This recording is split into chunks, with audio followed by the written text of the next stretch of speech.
Sveiki visi, sveikinasi su jumis naujas podcastas, senai naujas, galima sakyti, kadangi turi Algimantas su Edgaru Double Dunk, čia tiesiog LKL Dunk, taip vietoje Edgaro prisijungiu aš Tautvydas ir pakalbėsim apie LKL. Tai prieš podcastą galvojom, kaip čia surišti tą Dunk ir LKL, turbūt ne ta lyga, kur daugiausiai idėjimų būna tokių, kur įsimintini, bet aš kažkaip man įstrigęs vis tiek yra vienas ir tas pats pono Parachomiko skrydis ir kažkaip pagalvojau, kad tas mūsų podcastas nebūtų toks prastas kaip tas skrydis, tai reikia pasistengti, žinai. Aš šiaip galvoju, Parachomikas faktas yra daug kartų jau turbūt kalbintas apie tą dėjimą, aš norėčiau tą šokėją, kad kas nors... Tiksliai, visi pamiršo dabar. Pakalbinęs dviejų. Net Mikelkevičiūtė nepasikvietė į laidą, žinai. Kaip iš jos, kaip sakant, pozicijų atrodė tas dėjimas ir ką ji tuo metu galvojo, kai pamatė link savęs skriejant į Parachomiką.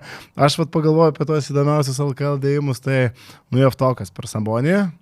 Čia buvo tas turbūt, kurį daugelis atsimena, o iš dar senesnių laikų su LKL dėjimais man Darius Sirtautas kažkaip labai asocijuojasi. Tai buvo mašina tiesiog. Tokių daug dedančių lietuvių apskritai mes turbūt nesam turėję. Aišku, būtų labai įdomu pasižiūrėti tos jo dėjimus dabartiniam kontekste, kiek jie buvo geri, lyginant su to, ką mes dabar matom, bet bent jau tiem laikam tai faktas, kad išsiskiriantis buvo. Darius Sirtauto ūgį. Ta prasme, kaip jisai skraidė, tai wow, nu čia turim dar ir krentančių kamuolį krentantį. Tai tokia pradžia, žodžiu, važiuojam. Tai va, mūsų idėja, jeigu taip trumpai, bus porą kartų per mėnesį susėst pasikalbėti apie LKL aktualijas, kažkokias rubrikas, karts nuo karto pasigalvosim šiandien, kadangi LKL savaitgalį nevyko, vyko KMT, mes daugiau kalbėsim bendrai apie visas LKL komandas, padarysim tokią apžvalgą, kas kurioje komandai galbūt stebina, kas patinka, kiek matom potencialo kilti aukštyn per likusią sezono dalį arba kris žemyn. Tai va tokia apžvalga visų 9 komandų, vėliau dar ir apie nominacijas, tam tikras pakalbėsim apie įdomiausius žaidėjus, apie didžiausius nusivylimus ir taip toliau. Tai pradedam turbūt nuo šiuo metu 9 vietoje esančios Jonavos komandos, Jonavos Hipokredit, 2 pergalės, 12 pralaimėjimų ir pergalės iškovotos tik prieš Kėdainių Nevėžį. Taip. Tokia komandėlė, kaip sakyt, akivaizdžiai paskutinė atrodo pagal savo lygį ir man vienas dalykas, šiaip kiek yra tekę juos matyti, šiaip vienas dalykas, kas stebina, tai jie žaidžia tokį gan sudėtingą krepšinį. Bobrauskas tokius ilgus derinius mėgsta, kur žaidėjai turi tikrai daug informacijos atsiminti. Čia ir su Žalgiriu mačiau, ta prasme, daug tokių situacijų, kur daug žaidimo be kamulio, daug pakirtimų, daug tokių, kur turi žaidėjai atsiminti, ką turi kaip daryti. Tai nežinau, ar tas stilius yra ten tinkamiausias, sakykime, jiem.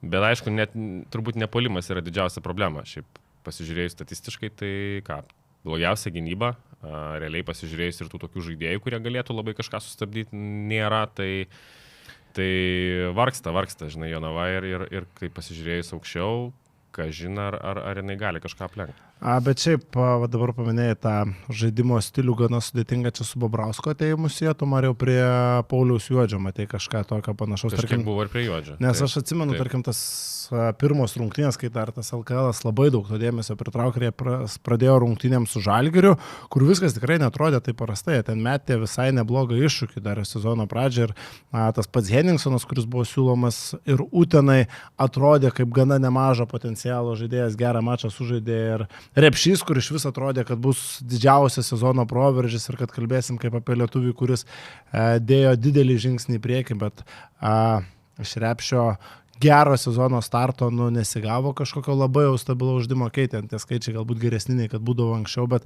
kai komanda yra paskutiniai vietoje, apie kažkokį gerą lietuvių pasirodymą sunku kalbėti. Aišku, atėjo paskui Džiugas Slavinskas, kurį jie išpirko, šitam lygiui solidų žaidėjas, bet ir to neužteko, kad taptų. Aš sakyčiau, kad aš kažkaip tikėjausi, kad kai Slavinskas ateis, kažkaip jie geriau žais, bet matyt, kad jų didžiausia problema yra tos permainos, žinai, 7 žaidėjai išvyko realiai per kiek čia, dar net nepilnai pasibaigė antras ratas, tai čia yra didelės netektis ir labai sunku tą komandą susiformuoti ir tada atvažiuoja kažkokie nauji, matom, ne visi pasiteisina, sakykime, tas centras neblogas atrodo Krykas, bent jau puolime, bet gynyboje visiškas skylė, tada tu ir plus su kamuoliais ten yra problemų jam, toks, žinai, nėra atletiškas, toks, sakykime, toks ant žemės visada, tai O šiaip pasižiūrėjus, iš tų lietuvių man tik tai įstrigo labai taip, gan pozityviai, jeigu taip jau ieškom kažkokio pozityvo, tai man patinka Kreišmantas šį sezoną, ta prasme, kur ir pataikymas geras, ir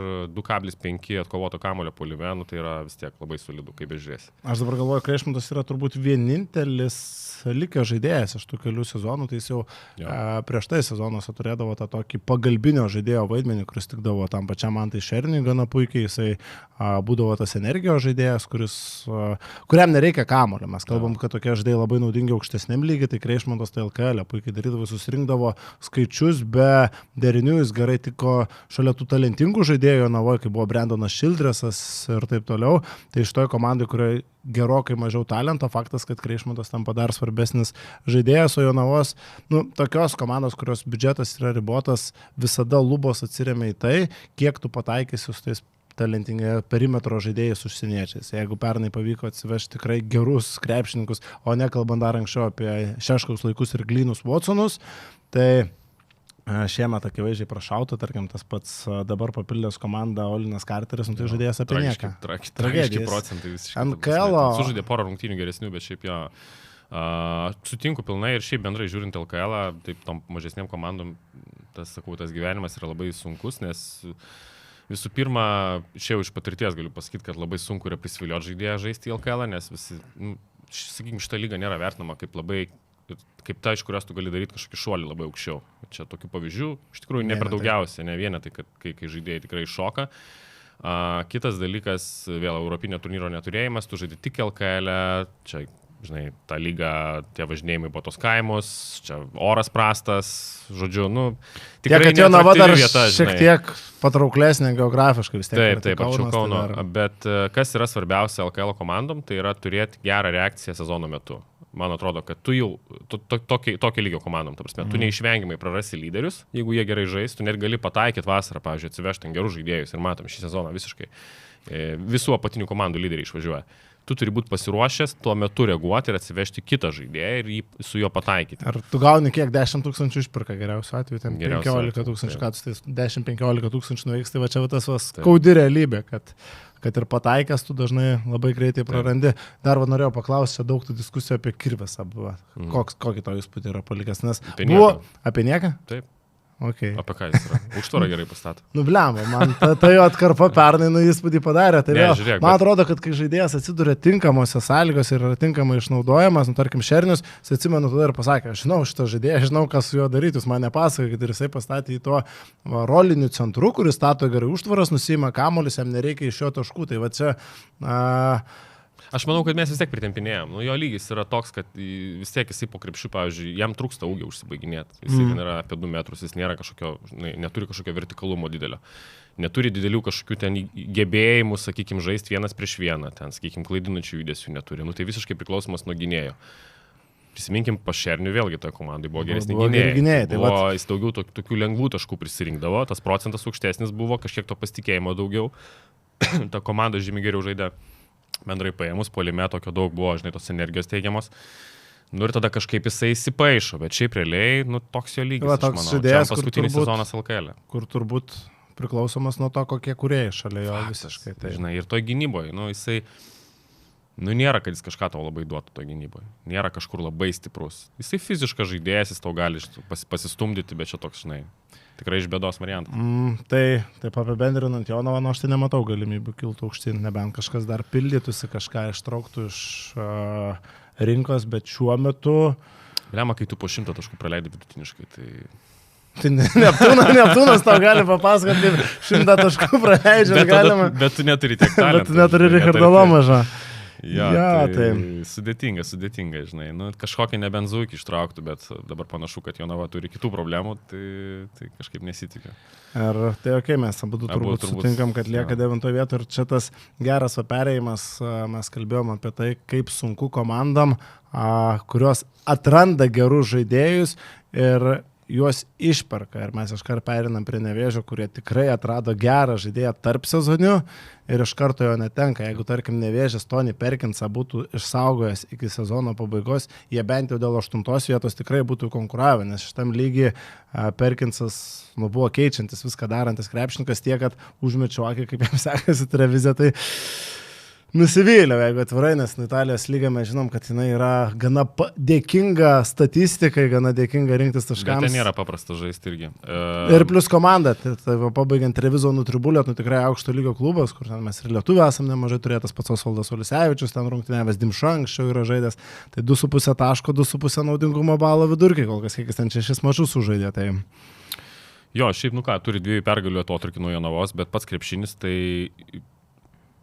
toks, sakykime, sudėtingumo prasme, jisai yra primityvesnis negu Jonavos krepšinis.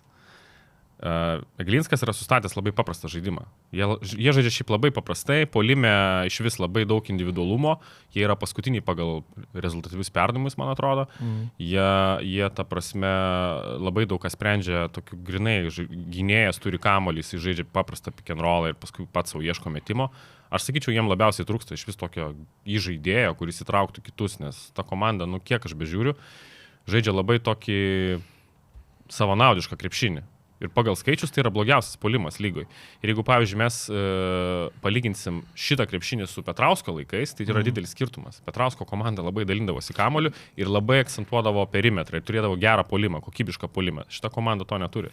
Yra ypač lyginant su praėjusiais metais, kur aišku turėjo tokius praėjusius 2 sezonus, jie turėjo Mitaebą, jis užbaigė prieš tai sezoną eigoje atvažiavęs, man atrodo, ir visą praeitą tą sezoną turėjo. Plus Girardą turėjo perimetrą, tai apskritai 2 labai aukšto lygio gynėjai. Dabar Seltonas Miguelis papildė komandą jau sezono eigoje. Įdomus žaidėjas, iš tikrųjų man visai atrodė gerai, bet ypatingai iš tų pastarųjų KMT rungtynių prieš Neptūną, žiauriai strigo, kad be galvos. Visiškai silpnas, absoliučiai. Visiškai atvažiavęs pasidaryti skaičius. Šiuo metu žaidžiu taip. Jo sprendimai, ta prasme, kokie metimų pasirinkimai, jausmas toks, kad jis tiesiog yra aikštelė ir dabar turi savo nusistatęs kažkokį kiekį taškų, kurį turi sumesti. Ir jisai tiesiog meta bet ką. Tai aš grįžtu prie to paties, vėl tas krepšinis. Iki jo atvykimo čia tą atkarpą be Perkinso žaisdavo pirmo McLaughlinas, kur irgi, sakykime, atrodo panašus į Girardą, bet šiaip kitoks žaidėjas. Jis mėgsta žaisti su kamuoliu, mėgsta pats spręsti, bet irgi tose pick and rollose jisai neieško visiškai kitų. Jisai pats savo ieško metimo arba kažkokio užsibaigimo, prasiveržimo iki krepšio. Tai tada gaunas, kad, sakau, tas gynėjas visada turi kamuolį, jisai ten prabumsi tą kamuolį daug sekundžių, tai kažką vienas sprendžia ir visa komanda tokia lieka visiškai neįtraukta. Ir tuo atveju ir dabar šito Miguelio atveju. Aš kaip tik McLaughliną įsivaizduočiau efektyvų šalia gero kūrėjo. Jeigu šalia jo būtų geras žaidėjas su kamuoliu, jis man yra toks skoreris, kuris truputį universalesnis negu Girardas, bet prastesnis metikas. Nes, tarkim, jis ir dabar išmeta po 5,7 tritašką, bet daug tų metimų, kiek teko matyti, čia gal Synergy, kad tai parodytų kokie skaičiai, bet daug tų metimų yra po driblingo. Jis daugiau meta po driblingo, jis netgi geriau meta po driblingo negu iš pagavimo. Tai jeigu būtų dar vienas žaidėjas, kuris šalia jo žaidžia gerai su kamuoliu, kuris gali sukurti progas jam šalia ir jisai būtų daugiau kaip skoreris, jis galėtų būti efektyvesnis negu žaisdamas tiek su kamuoliu. O viena iš pagrindinių problemų, tai atsiremia tos dugno komandos, tai kad jos negali pirkti aukštesnio lygio lietuvių. Ir tu be stipraus lietuvių pagrindo, tavo geriausias šiuo metu žaidėjas yra Ignas Vaitkus, kalbant apie vietinius, kuris kapitonas, viskas tvarkoja, LK lygiai atitinkantis, bet jis yra vienas toks, tada dar tu šalia turi Justiną Marcinkevičių. Tai žinai, Marcinkevičius irgi koks lygis, mes žinom, tai čia jeigu tau yra antras geriausias lietuvis, tai tu turi problemą. Ir tada tu labai priklausomas nuo užsieniečių. Justinas Ramanauskas dar, Ernestas Nerevičius, jie visi. Bet tai visiškai pagalbiniai žaidėjai ir to, jie neturi, pavyzdžiui, skirtingai nuo Gargždų, arba nuo to pat, netgi sakyčiau, Jonava turi geresnius lietuvius. Geresnius lietuvius. Slavinską, ta prasme, Kreišmontas, man atrodo, jie didesnę įtaką darantis lietuviai yra negu Nevėžį. Nevėžis visiškai yra užsieniečių komanda. Sakau, daug savanaudžių. Aš, pavyzdžiui, nesuprantu, ką toj komandai veikia tas Petersonas, pavyzdžiui.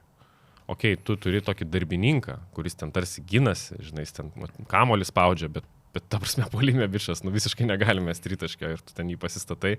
Tada, aišku, tavo spacingas kenčia, žinai, nuo jo ten visi padedinėja, ten, žinai, čia irgi žiūriu, žinai, ten, ta prasme, net nedengia to metimo, tiesiog eina tiesiog link krepšio kovot kamuolio. Tai čia, tu turi tokį legionierių, kur sakykime, gal geriau tada, tegu tas Zakas žaidžia, jisai realiai labai panašaus stiliaus yra žaidėjas ir kodėl tada jisai, žinai, nuo suolo. Tai toks, sakau, man ta komplektacija tai jų, nežinau, nepatinka, bet vėl, geriau negu Jonavos atvejais, tiesiog su tais užsieniečiais biškį labiau pataikė. Jo, ir ypač, kai turėjo Perkinsą, tai vėl kitaip atrodė, plus Muila, pradžioje tai man iš vis patiko. Dabar, ta realybė šiek tiek nusimušė.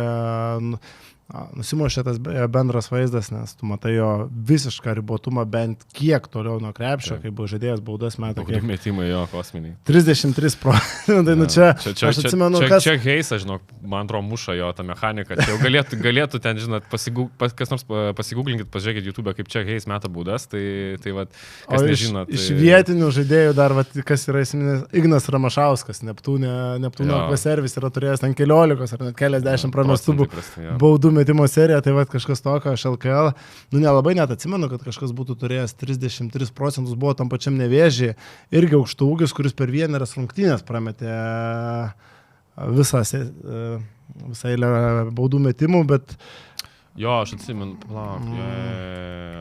irgi užkrito. Vat komentaruose kažkas, jeigu atsimenat, žinai, apie kalbų irgi sezono eigoje papildęs, paskui iš Italijos ar Italija išvažiavo, neblogas buvo uždėjęs, bet ką norėjau pasakyti, esmė, kad Amuila tvirtas kūnas, gynyboje jis tau gali pastovėti, bet puolime maks ir botumas ir vėl, jeigu mes atsiriame į tai, kad tu turėsi geresnį kūrėją, kaip mes sakėm, kad būtų geriau išnaudojami ir perimetro žaidėjai šalia jo, tas pats Zakas ar tas pats McLaughlin, tai pirmųjų, jeigu gautų kas jam gerai įveda kamuolį į Meskvą, dabar iš tą komandą Amita Ebo ir Nevėžio skaičiai pakiltų tikrai. Ir Nevėžio apskritai visa puolimo galimybės būtų beprotiškai išauktus. Ja. Bet kylant aukščiau turbūt aš nematau Gargždai, kurie yra arčiausiai teoriškai, yra geriau, tai tas paskutinis dvejetas, man atrodo, nesikeis. Aš tai kažkaip matau, man atrodo, yra daugiau šansų, kad Jonava aplenks Nevėžį, negu kad Nevėžis Gargždus. Man Gargždai atrodo žymiai solidesnė komanda. Kaip ir sutinku, tiesiog dabar jau dviejų pergalių atotrukis tarp Gargždų ir Nevėžio, tas pats Juventusas turi 6 pergalės, tai šitas dvejetukas jis yra gana ryškus ir jis tarpusavį sezono pabaigoje pakonkuruos dėl tos 8 vietos, dėl tos galimybės būti sutriuškinam Žalgirio ketvirtfinalį. O toliau tada einam prie Gargždų, jau kažkiek ir... Jo, jau kažkiek aptariam. Man skaudžiausia dėl Gargždų, kad jie Slavinską taip durnai paleido. Jo. Pasirašai laisvą kontraktą su išėjimo galimybė, tas žaidėjas tau tikrai tinka sezono pradžioje, tu turi rotacijos lietuvių, kuris tau... Čia tokia naujo klubo turbūt klaida, manimas, kad tas žaidėjas jis niekur neišvažiuos, nes tu pasirašai aš spėčiau, kad jisai kitom aplinkybėm nebūtų važiavęs į Gargždus. Tai tu turėjai kaip ir duoti jam tą išėjimą, bet matyt jie skaičiavo, kad jisai, žinai, jis ten neužais taip gerai ir jisai vis tiek liks komandai. Tai dėja, tas nesigavo, tu netekai jo, paskui, aišku, neteko Griciūno, paskui neteko šito Haginso, tai, sakyčiau, Gargždai šiaip su tiek netekčių ir tokių svarbių žaidėjų, turėčiau 6 pergalės 9 pralaimėjimus, solidu, ir šiaip, kas man apie juos labiausiai patinka, tai tikrai gana disciplinuota komanda, pasižiūrėjus ypač gynyboje. Tikrai turėjo gerų rungtynių gynyboje, prieš Juventusą tą patį, prieš tą patį Rytą, dabar irgi čia nesenos rungtynės, prieš tos pačius savo, sakykime, lygos varžovus Nevėžį, Jonava irgi ten iki 80 taškų išlaikė, tai tokia, gerai treniruojama komanda, tas labai jaučiasi. Ar tas lietuvių pagrindas, kuris surinktasis pakankamai neblogo lygio, Slavinsko neteko, bet tu pasiėmė tą patį Gailių, kiek žinau, vasarą jie labai norėjo ir Girdžiūną pasiimti iš Neptūno, bet galiausiai Girdžiūnas vis tiek liko Neptūne, jam ten buvo pažadėtos normalios funkcijos, tai jeigu dar Girdžiūną jie, tarkim, būtų pasiėmę perimetrą ir Girdžiūnas plus Gailius, tas Neptūno tandemas būtų labai solidus. Paulius Petrilevičius prasivežtas, kuris LKL jau buvo įrodęs tikrai, kad gali žaisti tam pačiam Nevėžį, mes galim prisiminti. Sakyčiau, Petrilevičius man vienas didžiausių nusivylimų, nes iš tikrųjų aš jį atsimenu, koks anksčiau buvo ir net ir praėjusiam sezone, sakykime, gan solidžiai žaidė, gan solidžiai užsibaigdavo to savo metimus arti krepšio. Šį sezoną 40% dvitaškiai. Ir aš pasižiūrėjau dar skaičiuose, kaip jis žaidžia tą nugarą į krepšį čia, kaip ir yra jo stiprybė, žinai, jisai ten toks mėgėjas ant to pausto, užsisylint, žinai, ir žaist. Tai jis yra blogiausias pausto žaidėjas LKL. Okay. Tai, ta prasme, irgi keista. Keista, nes tikrai po gana neblogo sezono Rumunijos prieš tai metus, man atrodo, žaidė kartu su Toroliu. Tai tikrai keista ir dar tęsiant apie tos lietuvius Gargždų Nojus Mineikis, nedaug yra lietuvių, kurie turėtų tokią aiškiai išreikštą stiprybę. Nojus Mineikis yra tas snaiperis, kokių nėra daug, kokiai procentai 34,4 išmeta po 4,6 metimo, norėtųsi bent 38, kokių arčiau 40 procentų, tai tuos skaičiukus šiek tiek pakėlus, bet, tai yra, kaip ir minėjau, žaidėjas su aiškia stiprybė, tai tokių susirast nėra lengva. Tai ties lietuvių brandolys, tas pats Karolis Giedraitis, pasirašytas su logiška idėja, galbūt kažkokių stebuklingo vaidmens jis neturi, tas nuo suolo kylantis krepšininkas gaunasi, o su legionieriais darbas irgi atliktas buvo pakankamai neblogas. Neblogas darbas ir sakyčiau, iš tikrųjų reakcija irgi dabar tas Turneris atvykęs, jisai šiaip solidus žaidėjas. Iš Lenkijos, Vlaslavika turėjo gerus labai skaičius. Tai jo, ir aš šiaip ir stebėjau nemažai, man jisai visai imponavo, nes jisai gali gintis. Jo problema, kad jis toks truputį savim nepasitikintis, jam sunku kartais yra pasimti atsakomybę. Ir jis turėjo nemažą rolę Anvilė, komandai, kuri turėjo tikslą laimėti Lenkijos čempionatą. Bet visiškai subirėjo pusfinalėje, ten pralaimėjo Legijai, kur ten prieš vedė į priekį Cameron Magasti, kur dabar pasirašė Sabonio komanda Lions. Tai ten toje serijoje jisai labai prastai atrodė ir šiaip toks buvo nusivylimas realiai, nes iš jo tikrai daugiau tikėjosi. Jis turi gerus fizinius duomenis, ta prasme turi atrodo ir tų įgūdžių ir gali gintis, bet tas metimas žiauriai nestabilus ir kol kas irgi čia matau stringas tais tritaškiais. Bet šiaip kaip Gargždam, tai yra geras pasirašymas, tai tikrai žaidėjas turi potencialą užžaisti ir jis nėra savanaudiškas, šiaip jis ganėtinai komandinis žaidėjas. Ir aišku, Mėris jau toks iš bėdos ištrauktas variantas sezono, jeigu aš įsivaizduoju. Nes... Jo, čia jau iš bėdos, aišku, čia sudėtinga rasti centrą, matom irgi koks tas centras, žinai, koks centras šiandien pasirašė, žinai. Kūnas realiai Mėris, aš sakyčiau, bet tu irgi...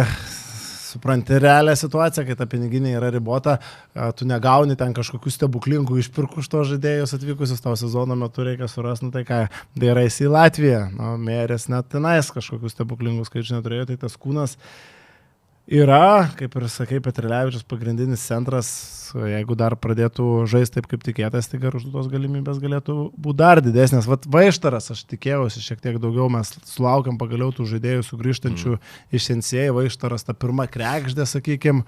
Aš tai visiškai nesitikėjau. Nesitikėjau, ne? Aš mačiau, kaip žaidžia koledžą, koks jo progresas. Aš mačiau jį taip daugiau prieš išvykstant, tai aš tenais NCAA. Šiaip dar prieš sezoną buvo kalbama, kad LKL, kažin ar gali žaisti. Tai taip, kad jis dar, sakyčiau, geriau žaidžia negu daug kas tikėjosi, nes ten yra problemų su daug kuo, žinai. Tas metimas nestabilus ir gynyboje daug problemų ir mąstyme yra, sakykime, tų dalykų, kur reikia dar labai pridėti. O tu dubleriuose, kai jisai žaidė Žalgirį, jau dirbai? Tuo metu ar ne? Nes tuo metu tikrai buvo laikomas kaip vienas iš... Jo, buvo laikas, kai jisai tikrai buvo labai ryškus žaidėjas. Nes jau ten didis, įspūdingas metimas turėjo, tai tikrai buvo priskiriamas prie tų talentų savo kartos didesnių. Bet neišsivystė, matai, nes duomenys turėjo visada, bet nepasistatė, sakykime, tokio įgūdžių paketo. Aš atsimenu, iš tokių žaidėjų, kur duomenys turėjo kancleris, jo irgi, bet jisai toks irgi nugravitavo labiau dabar į 5 poziciją negu 4, nes irgi metimo nepasistatė. Man įsimintinas yra Danusevičius. Dar atsimenu, jis žaidė Šiaulių krepšinio mokykloje. Aš dar žiūrėdavau, jis žaidė dar Sigmoje, man atrodo, Vilniuje, ten su ta mokykla buvo atvažiavęs ir žaidė prieš SKM. Tai jis toks buvo... Jis žiauriai gerų duomenų žaidėjas, bet nebuvo išsiskiriantis ten, žinai, pagal savo ten, žinai, nerinko ten 25 taškų nedominavo, jis niekaip, žinai. Bet prašau, labai tvarkingai žmogus pasistatė tokią karjerą, kad, sakykime, dabar turi šansą žaisti, aš nežinau, tam pačiam Ryte gali žaisti kitą sezoną. Tai čia va tas pavyzdys, kur vienas žaidėjas sugeba susidėlioti savo tą įgūdžių paketą, kūną susitvarkyti ir visą kito, kitas kažkur va, užsistovi toje. Labai sunkus tas perėjimas, kai tu iš krepšinio mokyklos arba renkėsi NCAA, arba bandai per tos NKL, LKL komandas, labai daug tų pačių Žalgirio dublerių, Ryto dublerių užstrigo kažkur, tas pats kitas kancleris, Nedas kancleris, NKL. Čia irgi labai svarbu ir su ta Amerika, kokį koledžą pasirinksi, kaip ten tave žiūri. Arlausko to paties pavyzdys, kur irgi čia buvo kita situacija, kai jau ten vos ne Žalgirio pagrindinę šaras įtraukdavo dėl įspūdingų duomenų ir tų gebėjimo žaisti su kamuoliu, kad čia turėsim nestandartinį pirmą numerį. Aišku, gerai, kad Arlauskas apskritai bent kažkiek atsigavo. Tai va, biški nukrypom nuo Gargždų. Bet... Ką, prie rimtesnių reikalų einam link komandų, kur galima bus daugiau kažką pakalbėti. Tai turbūt Juventusas dabar. Ir va, aš iškart turiu to klausimą. Aš turiu labai Tiksliau, neturiu nuomonės apie Kęstutį Kemzūrą kaip trenerį, koks yra jo žaidimo stilius. Tarkim, ir žiūrint su Lietkabeliu, aš iki galo nesupratau Juventus puolimo idėjos. Tarkim, prasideda trečias kėlinys, ten dar visiška kova ir 2 kartus iš eilės įvedinėjimas kamuolys Vranešui lauž prieš Eimeką. Man per primityvų atrodė, nežinau, man atrodė, kad Juventusas per daug primityviai žaidė prieš tokią talentingą komandą. Trečio kėlinio pradžioje tu išeini jo su tokiam situacijom, tu tikiesi, kad tu su mažesniu žaidėju pralauši, gerai, tas Eimekas ten nėra. Kaip pirmose rungtynėse pavyko, bet šitas rungtynėse tai neina. Turi visą kitą, bet visai ne tam buvo, kaip sakyt, nuo pat pradžio jautės, kad jis visai kitokio nusiteikimo, žinai, neatrodė, kad Vranešas ten įdeda į vietą ir tada tu vėl išeini trečiam kėlinyje, žodžiu, kaip jau pratęsti tą seriją 1-1 žaidimo, bet taip nebuvo ir matėm, kuom baigėsi. O šiaip stilius tai yra kontroliuojantis krepšinis, jo tikslas yra kontroliuoti ir iš esmės kontroliuoti pick and roll, žaidžia pick and roll ir apžaidinėja tas kantriai apžaidinėja pick and roll gynybą. Ir ar teisingai, bent jau man tai pastebint atrodo, kad dažniau stengiasi per aukštus bandyti vis tiek išnaudoti pranašumus. Ar čia labiau susijęs su Juventuso perimetro žaidėjų kokybė ar su Kemzūros stiliumi? Kai jis buvo Vilkuose, tai ten Salimonas turėjo gerą atkarpą, viskas tvarkoja, ta prasme, nes jisai turėjo talentą ir jam tikrai daug laisvės suteikdavo. Juventuso gynėjų grandį pasižiūrėjus, nėra labai ten per ką žais. Valinskas kartais pabando 1-1 apsižais, bet žinomės jo galimybės. Šiaip tik tais vienas dalykas su Kemzūram įdomus, kad jis turi tą labai didelį norą, kad centras leistųsi labai giliai. Jis nenori žaisti short rollą, pavyzdžiui, ką kiti treneriai mėgsta. Jis nori, kad centras leistųsi iki pat krepšio ir tada, žinai, ir tai gali veikti, nors, bet žaidėjai turi būti... gali žaisti visai tą kamuoliuką paskirsto, ten aš kiek taip dabar jo, primečiau. Bet esmė, kad tu tai gyvendintum, tai gynėjai turi tikrai labai gerai sprendimus priimti. Turi laiku tą kamuolį užsivesti, išlaukti, kol jau galiausiai tas pagalbos gynėjas pasislenka atgal prie savo žaidėjo ir tada tas centras lieka po krepšiu laisvas ir tada paduota kamuolį. Tai čia tokie techniškai yra nelengva iš tikrųjų. Jo, prieš tokį Lietkabelį, kuris ginasi tik stepautų. Tik stepautų ir jie su to pagalbos atrodytų paprasčiausiai, žinai, jeigu ta Lipkevičius būtų buvęs ant tose pagalbos, aišku, tas Lipkevičius, koks buvo, sakykim, praėjusiam sezone ankstesnis, tai ten paduot centrui, ten klaida ant klaidos būtų. Bet kas labai gerai Lietkabelį šitas pagalbas, šitose rungtynėse ypatingai krito akis darė, tai Paulius Danusevičius. Jisai labai gerai suspėdavo įklauzauti, užsidaryti savo kraštus. Tai Danusevičius, jeigu taip kalbant grinai apie šitą mačą, mano akimis buvo kertinis žaidėjas gynyboje Lietkabelio. Puolime, ten Kuliamą ištraukė ir taip toliau gynyboje. Jis visą sezoną yra vienas svarbiausių, todėl kad Lietkabelis turi daug problemų individualioje gynyboje. Čia gal nueisim dar iki jų. Dabar grįžtam prie Juventuso, tai nežinau, man tokia... Aš tai sakyčiau, sakykime, iš Juventuso perspektyvos žiūrint, aš galvojau, kad jie gali, aš iš jų tikėjausi daugiau prieš sezoną. Ant popieriaus ypač. Ant popieriaus atrodė truputį rimtesni, ypatingai lietuvių branduolys atrodė gana gerai surinktas, bet jie realiai padarė keletą mano akim komplektacijos klaidų. Visų pirma, gynėjai, tiek Johnsonas, tiek Valinskas, kurie yra pagrindiniai, sakykime, tą didžiąją dalį krūvę. Dabar ne, aišku, buvo Danielsas, bet čia lygiai jis tinka tam pačiam. Jie prastai ginasi. Jie nenori, ypač pick and roll'ose, jie nėra tiek fiziški, tiek gerai išeinantis iš užtvarų. Bet tu turi Sabetskį tam, ne? Sabeckis dabar, aišku, žinai, toks iš bėdos, bet jis nėra irgi geras kažkoks labai gynėjas, jis nėra greitas, žinai, jam taip jisai didelis kūnas, žinai, bet jisai nėra ten, žinai, kažkoks tai išskirtinis gynėjas. Tada tu turi centrą Vranešą, kur puolime geras, bet gynyboje atakuojamas žaidėjas. Gaunasi taip, kad tu visada pick and roll'e turi skylę iš esmės, bet kokiu atveju tave atakuoja per pick and roll'ą. Ir aš pasižiūrėjau synergy skaičiuose, Juventusas ginasi prasčiausiai pick and roll'ą LKL. Ir nėra kaip to išspręsti iš tikrųjų. Čia jau jie visada turi toj daly problemą. Kitas dalykas - atletiškumas. Pagalvokim, Ulecką mes turim kaip vos neatletiškiausią žaidėją. Man atrodo, kad Juventusas yra neatletiškiausia komanda LKL. Iš esmės, kaip pažiūrės, ypač dabar, sakau, Danielsui išvykus, aišku, žinai, dabar atvyko Diarra, kažkiek tą atletiškumą pakels, bet, sakyčiau, jiem labai trūksta atletiškumo, ypač priekiniai linijai, tik tokio, sakyčiau, gal kitokio, truputį didelio žmogaus.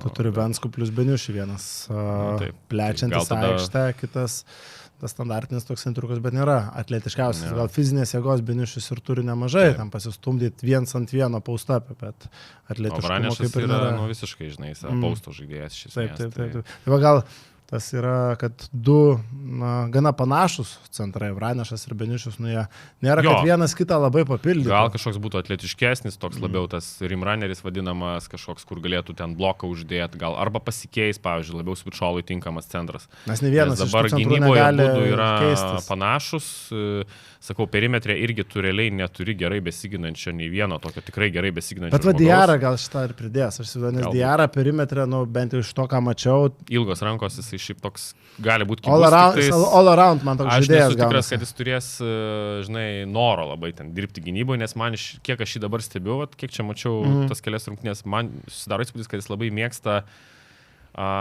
siaustis, truputį toks atviros aikštelės žaidėjas, duok, žinai, jam jis ten nubėg, žinai, pats ten kažką užsibaigs, mes, ta prasme, jis turi to greičio, bet vėl klausimas, kiek jisai tinka krepšiniu, kurį žaidžia Kemzūra. Kemzūra nori ramiai iš lėto viską sukontroliuoti ir dabar tu turi tokį, žinai, gyniuką, kuris šiek tiek laukinis yra. Plius mes kol kas turim 64% pataikymą iš 3 taškų zonos, kas grįžti realybėje, jis man neatrodo kaip stabilus. Matėm kaip su Lietkabeliu, žinai, ir metimo mechaniką pasižiūrėjus.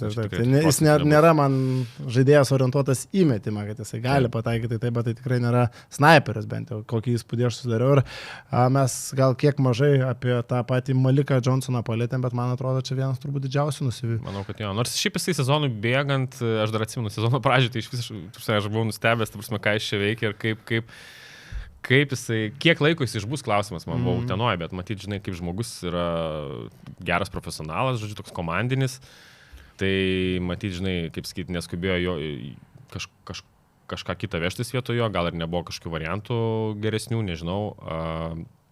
Dabar jisai atrodo geriau, jisai po truputį kaip ir įeina į tą kažkokį formą, pataiko neblogai tritaškius, bet toks, kad ir, tarkim, su Lietkabeliu pažiūrėjus, tu, tarkim, turi va tokį legionierių, ne, kuris gerai orientuotas į komandą, jis tarsi kūrėjas, bet jisai negali paduoti paso prieš tą stepautą. Ir jis negali 1-1 sužaisti tau. Nu, ten vieną tą tokį vidutinį įmetę, žinai, bet esmė, kad jis iš esmės kaip kūrėjas, jis yra limituotas, jis mažas ir jisai neturi tų įgūdžių tokių, kad galėtų, žinai, pastoviai prieš visas gynybas išeiti. Ir tuo pačiu jis tau, aišku, negali spręsti nieko individualiai, žinai, iš esmės. Tai tu kaip ir tada klausimas, apie ką jisai, žinai, kartais. Tai... O žaidėjas vis dėlto numatytas, turbūt viena iš pagrindinių opcijų. Tai jeigu tu rašaisi legionierių perimetrę, jis tau turi duoti. Čia LKL klubų tokia realybė, tu negali. Bet dar netgi galiu pasakyti vėlgi, su tais gynėjais, aišku, faktas, kad, žinai, Danielsas buvo numeris 1 opcija ir jis taip ir žaidė, bet vėl reakcija, jis išvažiavo. Naujo žaidėjo ilgai nebuvo, dabar Diarra tik įsivedinėja į žaidimą. Ir kitokio profilio žaidėjas. Kitokio profilio žaidėjas, taip. Bet, čia mes taip pakalbėjome, aš Juventusą matau kaip su potencialu kilt. Tarkim, jie dabar 6 vietoje ir netgi su Gargždais dalyjasi 6-7, aš vis tiek galvoju, kad jie longrane, blema, Šiaulius gali pasigauti. Aš manau, ne. Ne? Aš kažkaip, kad gali, tai gali. Ta prasme, aišku, vieną pergalę skiria, bet jeigu reiktų taip pasakyti, kuri komanda atrodo solidžiau ir kažkaip kuri turi daugiau potencialo, tai man atrodo Šiauliai. Pasižiūrėjus, kas tai dabar yra. Tai... Galim ir perėti prie Šiaulių, turbūt taip. Jo, nes tikrai komanda irgi šiaip nemažai permainų išgyveno, ten Redišas, Braunas, dabar, žinai, irgi Fofana, Stanley, man labai beje patinka šitas susigrąžinimas Stanley ir šiaip žaidėjas, irgi kurį žinau, stebėjau dar, kai Izraelis žaidė. Tikrai šiaip iš esmės kaip atletas turi net Eurolygos potencialą. Kaip atletas. Bet jam, aišku, reikia dar labai daug ką pridėti ir klausimas, ar jis tą padarys. Šiaip tikrai buvo vertinamas kaip talentingas žaidėjas dar Amerikoje, sakykime, kai buvo, dar jaunimo amžiuje. Tai dabar kol kas jo tas sugrįžimas labai solidus, žinai, ten tos kelias rungtynės išeina, jis taip visai su to rolę susitvarko, tikrai pridėjo ir čia, manau, geras pasirašymas, tik tais vėl su centro pozicija, čia kaip ir dauguma LKL komandų yra bėdų, nes tu turi pleikį apie 2 metrus ir tada tavo naujokas Simaničius, nežinau, labai apie nieką. Tai vat pleikys jos traukia dar, sakyčiau, nes, aš nežinau, ar jie patys tiek daug tikėjosi iš pleikio, Jonavojus ten turėjo tikrai neblogų skaičių, neblogų rungtynių, bet kad jis gali būti toks, koks jis yra dabar, sunkiai tikėjau, sunkiai buvo prognozuojama ir aš kažkaip Oskarą Pleikį labai džiaugiuosi dėl šito žaidėjo tokio progreso. Aš prisimenu, dar komentuodavau NKL ir jisai žaidė Tauragiai. Ir toj negyvoj Tauragiai, kuri ten visko buvo pagarsėjus, jis ten lakstė su tais veteranais. Ir aš atsimenu, jis tuo metu jau moksleivių krepšinio lygoje judėdavo už Klaipėdos Klašiaus ir to žaidė Tauragiai. Ir galvoju, nu kokio velnio Oskarą tu tą Tauragiai. Nu eik tu kažkur, žinai, normalią NKL organizaciją, gal kažkur ir jau buvau, žinai, galvojau, kad tikrai nepaisėm išaugti iš tos, nes žaidėjas ribotas, kaip ir sakai, neturintis kažkokio stabilaus metimo, dar kažkoks darbininkas ir pavyko. Tai dėl Pleiko labai džiugu, ten tas sezonas Ryte sudėtingas buvo, ant suolo prasidėti reikėjo, tada persikėlus Jonavą per charakterį ir pasidarė. O dabar Šiauliuose, dvigubus dublius renka ant lentos, lipo, fizinė jėga įspūdinga. Jisai dar irgi, kai krepšinio mokyklai buvo, tai irgi labai toks kovingas žaidėjas buvo, ten kamuolių daug pririnkdavo, bet irgi visada toks undersizinis atrodė, žinai. Jie turėjo finalą, aš atsimenu, dar irgi komentavau moksleivių krepšinio lygos finalą čia Vilniui, Vlado Knašiaus prieš VKM'as, kas tenais buvo. Neatsimenu dabar, jo. Jo, tai talentinga labai Ryto kartais, ten vienas tą savo komandėlę ten. Bet šiaip sakyčiau, Pleikys, ką teisingai daro, tai aš dabar irgi pasižiūrėjau, išsimeta 1,6 tritaškio ir kažkaip man atrodė, jeigu tarkim tu esi tokio sudėjimo kaip Pleikys, nesi kažkoks ten super atletas, tai tau reikia kaip 5 numeriui tą metimą statytis. Tu turi pradėti pataikyti. Jeigu jisai pradėtų pataikyti tos tritaškius stabiliau, tai čia, jo realiai trajektorija karjeros gali visai pasikeisti. Nes tada iš 5 pozicijos gerai, gal gynyboje jis ten kažkur prieš didelius žmonės pažeidžiamas, bet tada tu gali su juo atakuoti tos didelius žmonės. Tu belis iš temų? Kažkas panašaus, jo. Aišku, yra momentas. Taip, yra panašumo. Gali kažkiek žaisti. Taip. Ten aukštesniam lygiai, jeigu, tarkim, modeliuojam karjerą, kad jis kyla. Irgi buvo labiau ketvirtų matomas. Tai šiaip, nežinau, man Šiauliai gana smagi komanda ir tie legionieriai nepiesti tokie, sakyčiau, ir tas, pavyzdžiui, aišku, Hendersonas tikrai geras žaidėjas, aš dar atsimenu, jis už pernai sezono Paokė irgi daug mačiau ir ten jis visai solidžią rolę turėjo, jis toks buvo labiau gynyba tritaškis žaidėjas arba toks pagalbinis. Čia jis tapo pagrindiniu, bet jisai tikrai, kaip sakyt, tą vaidmenį priėmė ir tikrai gana solidžiai atrodo. Tai ir dar kas džiugina, tarkim, apie Šiaulius kalbant, mes kalbam apie juos kaip, tikrai gerai atrodančią komandą ir jie sugeba gerai atrodyti, iš esmės prašovė su savo skambiausiu pirkiniu. Tai, kad prašovė, tu negali sakyti, kad jie prašovė. Čia toks diskusinis klausimas, bet aš pavyzdžiui... Jeigu jiem būtų dar Kemas Redešas būtų davęs daug, ta prasme, jeigu jis būtų tas savo viltis pateisinęs. Žiūrėk, jeigu su Kemu Redušu jie dabar ne 7-7, o 9-5 būtų, arba ten, 9-5, nes su Kemu Redušu tas, sakyčiau, pasiteisino. Taip. Nes realiai, ten gerai, piniginė prasme išėjo ant nulio, bet problema ta, kad dabar tau yra sunkiau rasti, kuo jį pakeisti iš esmės ir komandai reikia vėl adaptuotis be jo žaisti. Truputį keičiasi viskas, tai tu realiai ten tuos 3 kiek čia mėnesių, kiek jis buvo. Taip, tu tarsi turi, taip, apie tave parašė kažkas ten, promo, visa kita, bet aš nežinau, aš truputį skeptiškai žiūriu, kad tai kažkaip labai konvertuojasi ten į bilietų pardavimus ar į kažkokį tai žinomumą, kuris atneša realias pajamas. O tu realiai tiesiog 3-4 mėnesius turėjai žaidėją, apie kurį turėjo viskas suktis, komanda žaidė vienaip, dabar tu vėl turi prisitaikyti, žaisti kitaip ir tau nėra lengva kažko pakeisti tokį žaidėją.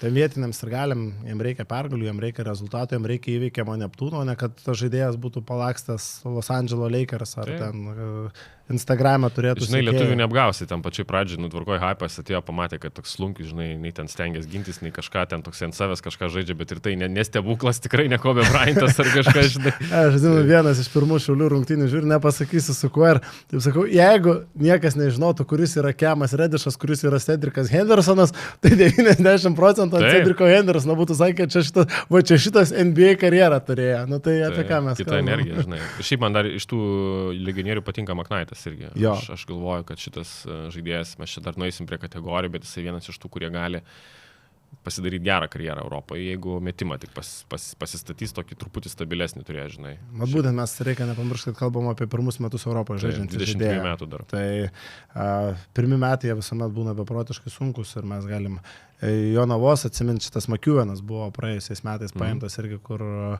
Iš niekur visiškai atrodo ištraukė ir tikrai...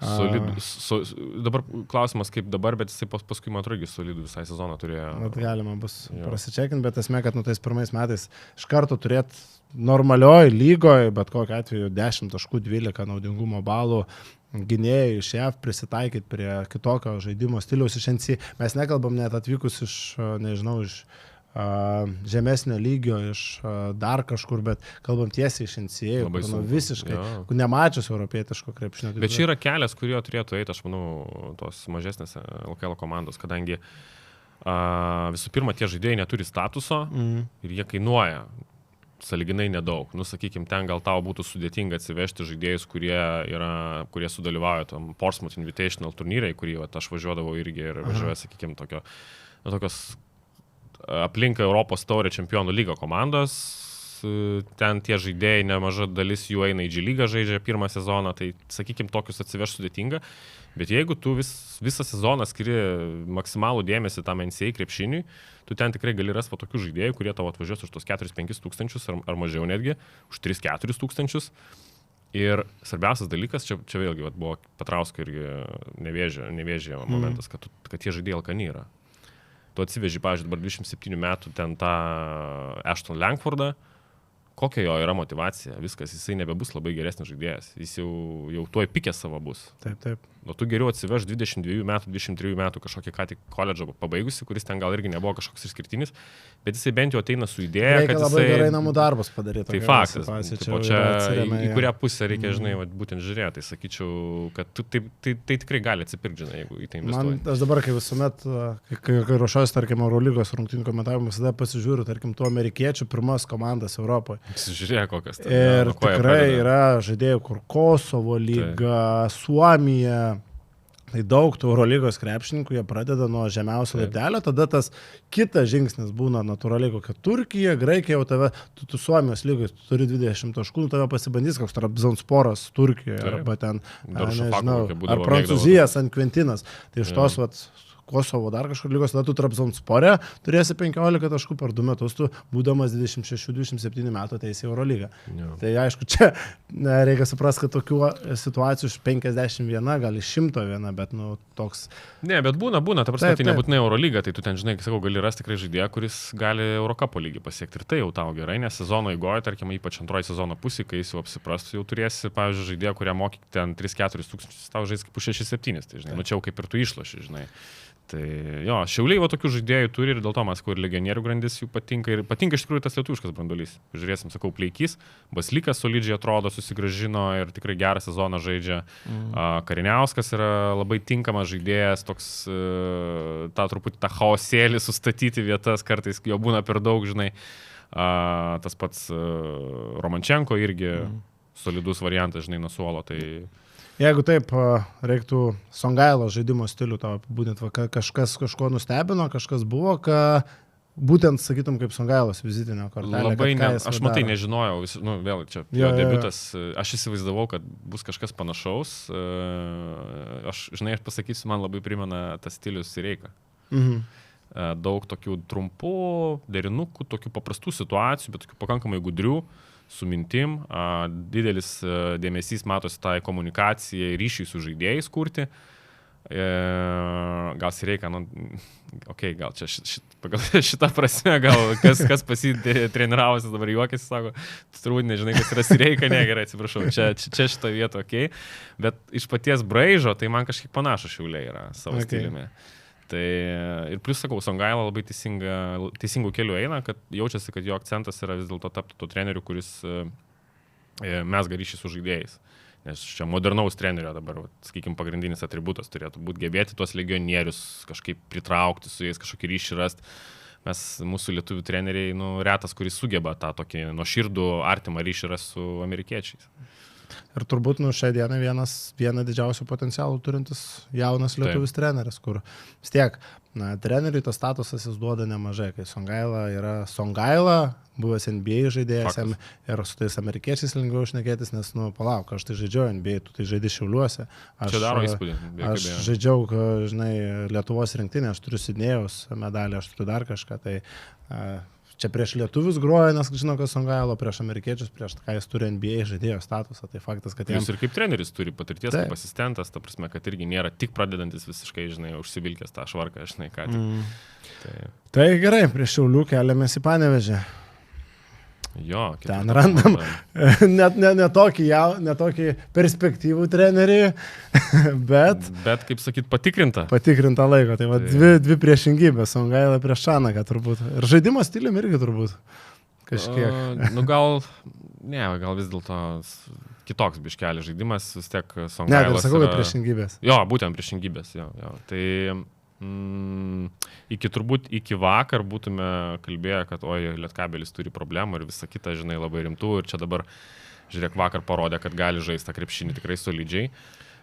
Bet šiaip aš dar, man atrodo, kažkada irgi rašiau savo substekę apie tai, kad aš kažkaip, kaip prognozės rašiau. Ir kažkaip aš jais tikiu dėl to, kad jie padarė, manau, labai teisingus komplektacijų sprendimus, kuo pakeist Lipkevičių ir kuo pakeist Rubitą.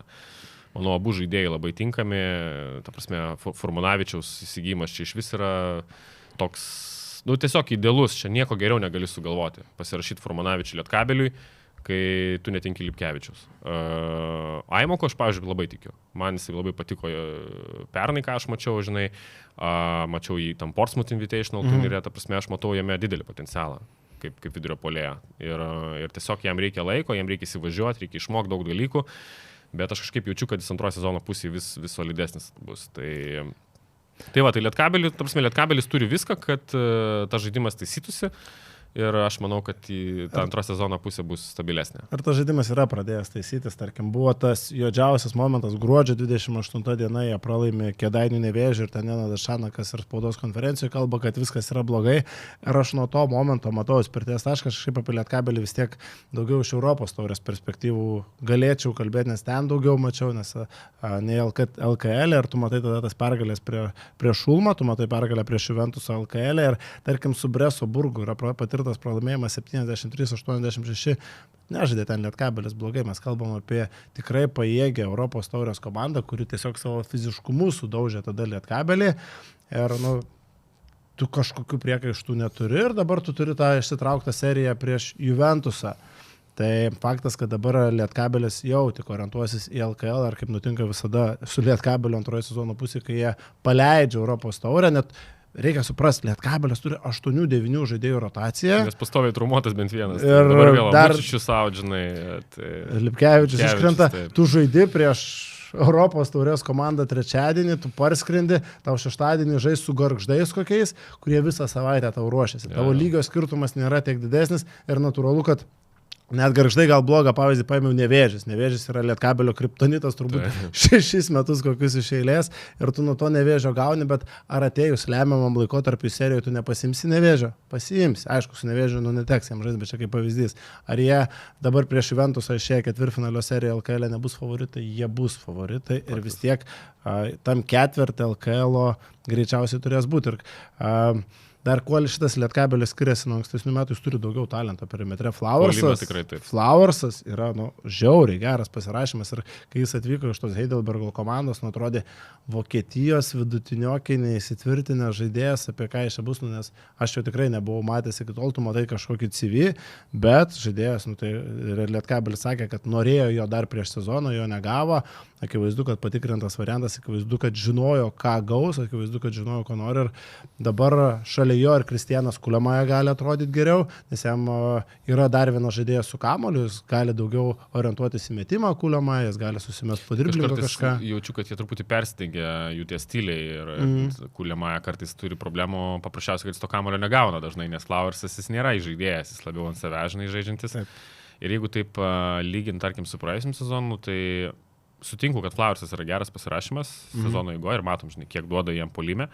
Bet Kovliaras jis duodavo abiejose pusėse. Ir kur Lietkabelis labiausiai nukentėjo, sakyčiau, gynyboje, perimetre. Nes su Kovliaru jie turėdavo tokį žmogų, kuris gali normaliai, žinai, stabdyti kamuolį, ta prasme, gintis pick and rollą ir vienas prieš vieną. Bet tarkim kamulio spaudime, tai Flauersas neblogai atrodo man, ne? Bet žinok, jisai visur kitur labai blogai. Okay, nes aš būtent jis parodo... Prieš žaidėją su kamuliu, man įstriga tas jo paspaudimas. Jis gali biškai paspaus, bet tu po to matai, jau, sakykim, jau, žinai, ten paspaudžia, paskui prasideda kažkokia situacija, kažkokia užtvara, kažkas toliau vyksta ir tada jau išsijungia Flauersas labai dažnai ir ten jisai tikrai nepersistengia ir Europos taurė bent jau tas ypatingai matosi, kur, sakykime, Lietkabelį žiauriai sunku tiesiog stabdyti gynėjus yra, nes, neturi su kuo.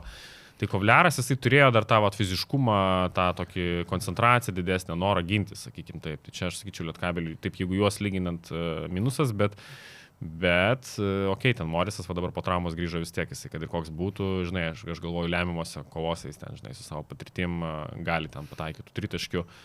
Tas pats. Furmanavičiai turi galų gale gynybai prieš žaidėją su kamuolė, dabar ir prieš Juventusą statė jį prieš... Gali, bet jisai vis tiek, žinai, vėl jisai ten, aišku, prieš pirmą numerį jam kartais to greičio gali trūkti, ten prieš trečią, antrą gali, ten prieš Dipenską, žinai. Tai sakykime, čia sakau, Furmanavičius geras papildymas, gynėjų grandis puolime talentinga, tiesiog gal to gynyboje kartais jiems to stabilumo trūksta dėl to, kad tiesiog biškelį trūksta ten gal vieno tokio solidesnio gynybų žaidėjo, o Šiaip viskas pas juos, sakau, taip įsudėti žiūrint, viskas ok ten. Tik dabar klausimas, žinai, ten Mutičius rimtesnė trauma, ką atsiveš vietoj jo, žinai, ką darys, ar nieko neveš. Ir Mutičius, kad ir, tarkim, medis, sakykim, taip, bet toks medis, jis Lietkabeliui tinka. Savo tą rolę, žinai, jis išbėga ten, pasidaužo. Tu įpratęs, kad toks žaidėjas būtų vietinis, tarkim, nes dažnu atveju dabar jis yra legionierius, dėl to gal kreivai kažkiek žiūrisi, tu norėtum iš legionieriaus daugiau, bet jeigu atmetus pilietybę ar statusą, kaip ir sakai, savo funkcijas, tai išpildo. Jo, žinai, juolab, kad žinai, kai ten tu turi Furmanavičių, tai kaip ir ok, ten jis ten gali būti obekapų, ten, kaip sakyti, ne tragedija čia, žinai. Tai, nežinau, sakau, aš taip žiūriu, labai paprastai, visi įrankiai yra, daugiau mažiau. Manau, kad jo, kaip sakai, pasibaigs sezonas Europos taurėj, tada daugiau susitelkimo, vėl fizinio pasiruošimo jau tom atkrintamosiom ir taip dažniausiai būna Lietkabelis, matom, koks po to būna atkrintamosiose, tai aš kažkaip manau, kad turėtų toks būti ir šiemet. Ir pagrindinis varžovas Lietkabelio yra Neptūnas. Šiuo metu turnyrinė lentelė, galima sakyti, kad ir Rytas, tik vieną pergalę daugiau turintis, bet vis tiek kažkaip turbūt modeliuojam, kad... Ir Šiauliai vis tiek turi to potencialo, gali ten pasikandžioti ir ypač pastaruoju metu čia matėm tikrai tų pergalių pasiėmė, tai ten, žinai, bus ta kova vis tiek, aš manau, dėl tos trečios vietos. Gal ir dėl antros dar kurį laiką, nors manau, kad vis tiek dienos pabaigoje Rytas ten pabėgs biškelį. Arba tarkim, kalbant apie Neptūną, jie vietoj Jorno Tuckerio taip ir nieko nepasirašė.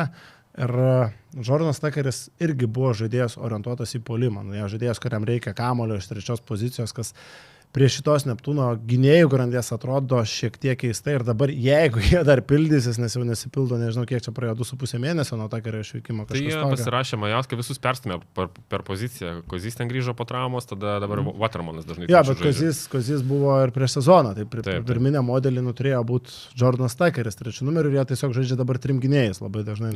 70% laiko. Turbūt tai jeigu pildysis, aš įsivaizduoju, kad vis tiek labiau reiktų tokio žaidėjo kaip Mutičius.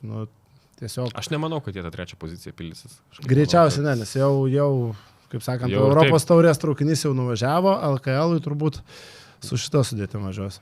Manau, kad jo, ir apie juos sakau, visišką puolimo komandą ir dabar irgi pasirašo centrą, kur šiaip puolimo orientuotas yra. Aš Karlį Šilinį irgi mačiau dar. Man šiaip visai patiko, jis kai Vokietijoje žaidė. Bet Vokietijoje jis nebuvo testintas, ar tik krepšio, ten labai mažai yra žaidimo nugarai krepšio, ten tie 5 numeriai visi tokie yra strečiniai, laksantis ant perimetro daugiau, tokie visi lengvučiai. Tai Boroplaisai atletai, jo, ar jeigu žatakuot, žinai, tai ten jisai mažai buvo testuotas. Dabar irgi žiūrėjau praėjusiam sezonį Italijoje, jau daugiau, ten per jį lauždavo, ten jau Paulių kempas, tas, kur žaidė Rytas, ten prieš Prometėjų, tas ten įdaužė po krepšių, ta prasme, toks žaidėjas, tai tu supranti, kad jis šiaip yra softas gynyboje. Tik tiek, kad mobilesnis yra negu Mockevičius, gali ten stepautą kartais padaryti, gali biškai išbėgti, ten gal ir pasikeisti, nežinau kaip jį naudos, bet jis toks truputį mobilumo daugiau turi. Ir pagrindinis momentas tas, kad Neptūno pagrindiniai varžovai LKL turi tuos centrus, kurie gali laužyti. Pažiūrėkim, Lietkabelis turi Emeką, Juventusas turi Vranešą, Šiauliai, su Pleikiu gal nelabai prilaužys ten Neptūno, bet šitie oponentai, tai jie turi tuos standartinius centrus. Neptūnas... Bet jie skaičiuoja, kad užmes tritaškiais. Tai jie visus skaičiuoja, kad užmes tritaškiais. Kartais gaunas, kartais Europos tauriai sunkiau sekas. Tai žinai, LKL, man šiaip Neptūnas primena primena, iš tikrųjų, tai Vilkus praėjusiu sezonu, mūsų, ta prasme, visiška puolimo komanda, ta prasme, kuri ten, hebra, nenori ten labai gintis, ypač, žinai, nu, ten pas mus ten legionieriai visai nenorėjo, tai čia, taip sakyčiau, iš vis ir nėra gal, pavyzdžiui, nu, mes bent jau gal ten turėjom to talento, atletiškumo daugiau gintis, žinai, čia tai ir to atletiškumo atrodo kartais nėra, žinai. Tai vargsta, jie, aišku, to gynyboje ten turbūt labai geriau nebus, nors gal su to šiliniu kažkiek, tai to, nežinau, tos sistemos truputį kitokios bus, nes dabar irgi ten su Mockevičium žaidim, ten nieko negali gintis, ten fletą, tą, žinai, stovi visą ir... Bet man jau fletas logiškiau atrodė netestepauti Mockevičiaus. Tai jo, ne, ten šis jau, žinai, be šansų, žinai. Tai nežinau, sakau, visiška puolimo komanda, aišku, sakau, to talentų išvažiuos, jie ten klausimas dar yra, žinai, kas 3-4 komanda, žinai, aš kažkaip... Gal netgi, žinau, už juos statyčiau, kad jie liks toje 3 vietoje, nes... Tom reguliariam sezone LKL dažnai to puolimo užtenka, jeigu tu turi to talento perimetre, ypač, žinai, Lomažas gerai žaidžia, Velička, turi čia tikrai tų pasirinkimų, tas pats Girdžiūnas ten klieri, žinai, rotuoja tos gynėjus, visas krepšinis per pick and roll ir tą spacingą. Ir viskas ten yra okei, tai tik tiek, kad sakau, ateis atkrintamosios, ateis serija, tada jau turėsi gerą skautingą. Serija su Lietkabeliu. Ir tada gali turėti problemų, jeigu nepataikysi tritaškių, labai rimtų problemų. Aišku, bet kalbant apie gynybą, tai Majausko papildymas man tas visai patiko, nes tu pagaliau pasiėmė centriuką, kuris tau gali keistis, tarkim, gynybą. Jau tu turi vieną sistemą, kuri yra akivaizdi, undersizinis centras, kuris jau buvo įrodęs toje pačioje Navoje, kad gynyboje gali tau pastovėti, kaip ir viskas tvarkoja, ir vat aš tikėjausi, kad ši vietoje šilinio bus lanko saugotojas, tarkim, tas tipinis aukštas žaidėjas, kuris tau pasaugos lanką, nes, nu, tavo gynėjai labai daug prasileidžia 1-1, jeigu jie sutiktų antrą žaidėją po krepšiu, kažkiek gal tos problemos išsispręstų, bet kaip ir tu sakai, nu, Neptūnas puolimu kol kas važiuoja gana sėkmingai, bent jau Lietuvos krepšinio lygo, ir bent jau Neptūną įdomu visada žiūrėti. Jie gerą dieną jie gali pasimti tikrai aukšto lygio komandas, ką mes matėme Europos taurėje, tikrai įspūdingų pergalių ir išvyko ir namie, bet kai metimai nekrenta, tada jie turi problemų su... Neptūnas tokia yra LKL, tokia savaitgalio komanda, žinai, nu, prasme, kad tu tipo, gal nenori baisiai gilintis ten į LKL rungtynės, tai tiesiog įsijungi Neptūno mačą, toks, žinai, chill, toks ten ramiai, ten žaidžia, mėto tos tritaškius, žinai, savo tą tokį krepšinį atraktyvų tikrai akį. O su Šiliniu dar turės dabar tą įdomų, kaip jie jį naudos, bet spėčiau irgi ten pick and popų žaisti, ten iš vis bus sudėtinga juos tos metikus išgaudyti, nežinai, ten 5 out bus visi tą pasmą žaidėjai. 5 out, tai va įdomu, kaip atrodys, bet, nu, nežinau, taip tą pirkinį sakau, vėlgi, nežinau, ten kokios galimybės buvo kažką kito gauti, nėra blogiausias pirkinys, tarsi vien dėl puolimo, tai jis tikrai dar gali to potencialo daugiau duoti, bet jiem aišku gynybos reikėtų vis tiek, kaip žiūrėsi, žinai. Ir šiaip, nu, dėl Richardo Lomažo vienu metu atrodė, kad labai stipriai prašovė Neptūnas, čia buvo jo ta labai prasta atkarpa, ta kūno kalba ten keliuose mažose.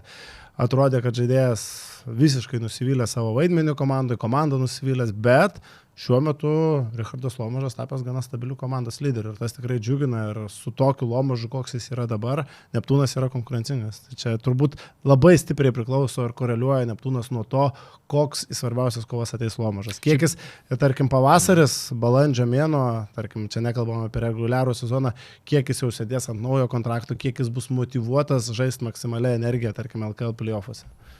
Jo. Nu ką, toliau, Rytas nuvilinti komanda. LKL kontekstu, taip.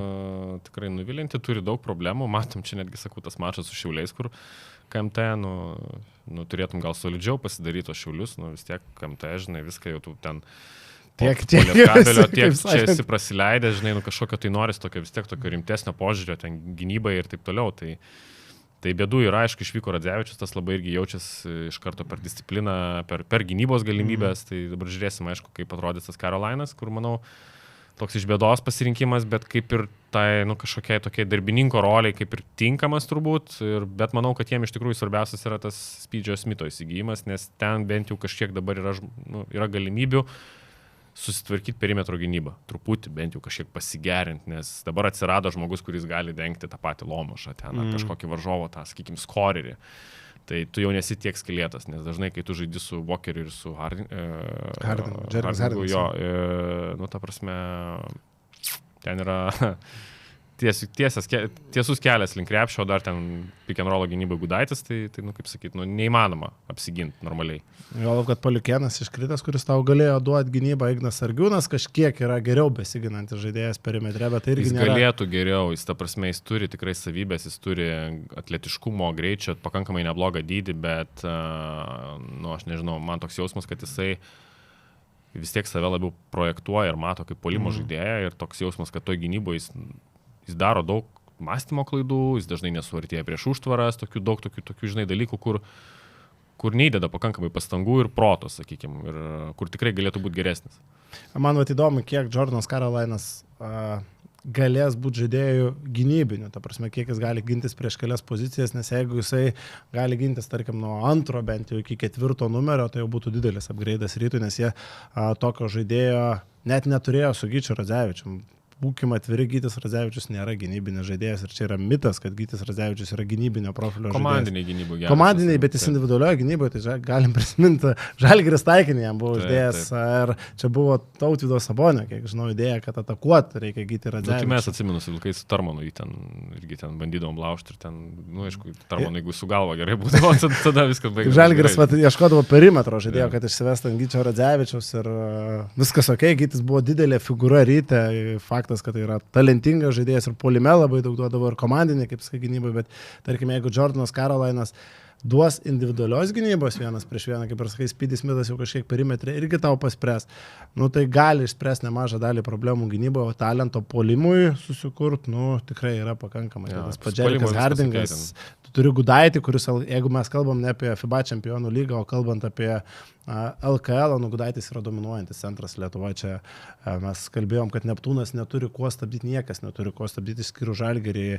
Artūro Gudaičio. Tarkim, jeigu Rytas kažkiek bent paslėpė gynybos savo problemas prieš Neptūną, tai tokio Gudaičio ten gali sudaužyti Neptūno priekinę liniją. Vis kamuolį dažniau gaus dabar, Speedy ten turėtų dažniau paduoti negu Walkeris ten, žinai, karts nuo karto iš bėdos įkiždavo.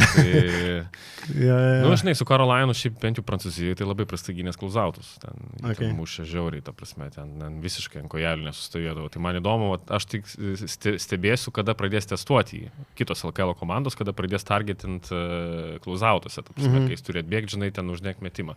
Va ten jam yra sudėtinga, nes jisai fiziškas, bet jau ten kojų greitis nėra. Tarkim, prieš žaidėją su kamuoliu jis gali gintis. Prieš žaidėją su kamuoliu, kai nuleistas kamuolys, kai tu dar tokį atstumėlį gali pasidaryti plius minus, tai jis dar gali atstovėti, žinai, bet jeigu, sakykime, jis turi atbėgti, jau ten uždenginėti metiką, kuris dar gali verštis, tai ten prasti popieriai, bent jau Prancūzijoje labai prasti buvo. Tai va, matysim, kaip Rytui pavyks visų pirma FIBA čempionų lygoje. Antrą vietą, aš galvoju, jie LKL kažkokiu būdu išsisaugos, iki pirmos šansų pakilti nėra ir aš jau perinant apie Žalgirį galvoju, kad tai, ką mes matėm praėjusiuose rungtynėse KMT su Jonava, mes tą pradėsim vis dažniau matyti LKL.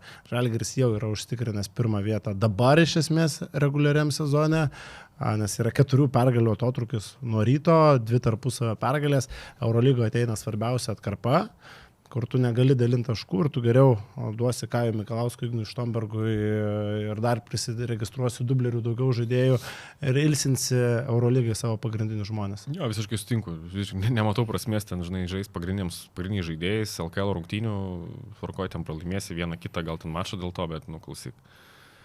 Geriau tu, žinai, faktas, kad tas fokusas turi būti į Eurolygą ir jeigu reikia kažką ilsinti, tai turi ilsinti Eurolygą ir tas LKL'as kaip bus tai, bet jau 4 pergalėm pirmąją prieš šitą, tai viskas bus gerai. Va būtent, dabar lengva kalbėti, kai yra plus 4 pergalės, bet jeigu turėtum situaciją, kai dar kovoji su Rytu dėl pirmos vietos realiai, tu atsimeni pastaruosius kelis sezonus LKL ir tu ateiti į finalo seriją be namų aikštės pranašumo labai nenorėtum, nes nebūna lengva. Ypatingai viskas būtų aišku, jeigu jie laimės ir tą trečią mačą, trečiam rate, ta prasme, tada jau tikrai jau gali visiškai atlaisvinti visas vadžias. Ir šiaip tokio dominavimo Žalgirio LKL, seniai nematėm, kad Žalgiris būtų toks ramus, mes galime atsiminti, kaip Žalgiris paleido tą pirmą vietą, tarkim, rungtynėse su Jonava, kas kainavo Jūrijos Dovcui kėdę, ir kas po ko atkeliavo Kazys Maksvytis, po to buvo su Trinkėri irgi tikrai nelengvai, palyginus užtikrinamos tos pirmos vietos, tai šiemet Žalgiris nepasibaigus antram ratui pirmą kartą turi jau dabar kišenį pirmą vietą, 13-1, 9-5 antra vieta, plus 2 tarpusavio, tai jokių šansų nėra Žalgiriui iškristi iš pirmos vietos. Ką, apie komandas pakalbėjom, turbūt čia apie Žalgirį daugiau plėstis LKL kontekste. Nemanau, kad verta. Galėsim nebent vis pakalbėti, jeigu kažkokie jaunimėlis kažką parodys išaus, tai bus galima vis žinai. Plus lauks vis tiek tos rungtynės su tais tiesioginiais oponentais, su Lietkabeliu, su Rytu, kur bus galima padaryti aptarimus. Dar sakėm, per kategorijas šiek tiek pereisim, tokias kaip nominacijas minimales. Tai pirmas, ką pasižymėjom, geriausias pasirašymas prieš sezoną. Ką tu turi? Aš dvejojau tarp dviejų žaidėjų, tai vis dėlto renkuosi Hendersoną, bet man labai patinka ir Hardingo pasirašymas ryte. Aš turiu dar trečią variantą, aš turiu Arną Veličką Neptūne. Ne, faktas, teisingai, jo, irgi Veličkė labai ypatingai, žinai, kaip vietinis žaidėjas, jeigu tai pasižiūrėjus kaip užsienietė, tai sakau, man labai imponuoja tas Hendersono pasirašymas, nuo pat pradžio imponavo, aš tikrai jo tikėjau ir tikrai deliverina LKL, o aišku, Hardingas, žiūrėk, skaičiai tai kosminiai, žinai, 18 taškų, šiam 1% dvitaškiai, 43 tritaškiai, 95% baudos, tai čia yra, kosmosas. Elitas visiškai. Čia geriau negu šitas... Ryte atsimeni, buvo tas Plikis, tas paskui Italijai žaidė, pamiršau pavardę. Flegas? Ne, seniau, Loganas, va. Kur irgi ten dominuodavo, žinai, bet jis neturėjo tokių procentų. Apie ką tu? Gerai, geriausias išsaugotas žaidėjas. Išsaugotas? Kad pasiliktas, ar nežinau, galėjo ar turėt kontraktą iš aukščiau. Bet... Tai aišku, Gudaitis, žinai, gali sakyti, bet va, tokį, kad prasitęstą žaidėją, man šiaip patiko labai Neptūno sprendimas Watermano prasitęsti. Ir aš sakyčiau, kad deliverino.